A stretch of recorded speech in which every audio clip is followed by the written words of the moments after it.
आज ना वर्षभर टिकणारी मिरचीची रेसिपी मी तुम्हाला दाखवणार आहे. इथं मिरच्या घेतलेल्या आहेत. या स्वच्छ धुवून पुसून घेतलेल्या आहेत छान.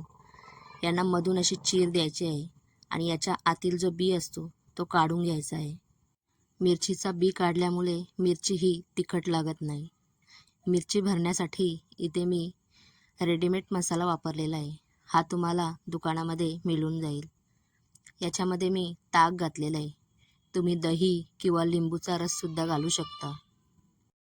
मसाला छान असा भिजवून घ्यायचा आहे, जेणेकरून मिरचीमधून आपला मसाला बाहेर निघणार नाही. आता या मिरचीमध्ये हा मसाला छान असा भरून घ्यायचा आहे. ह्या मिरच्या सर्व मी भरून घेते. ह्या मिरच्या रात्री भरायच्या आहेत आणि सकाळी उन्हामध्ये ठेवायच्या आहेत. 3 दिवस उन्हामध्ये सुकवून घ्यायच्या आहेत. आता आपण या मिरच्या सुकलेल्या आहेत या तेलामध्ये छान अशा फ्राय करून घ्यायच्या आहेत. आजची व्हिडिओ आवडली तर या व्हिडिओला नक्की एक लाईक करा आणि ही व्हिडिओ सेव्ह करून ठेवा आणि नक्की या उन्हाळ्यामध्ये ही मिरची करून पहा.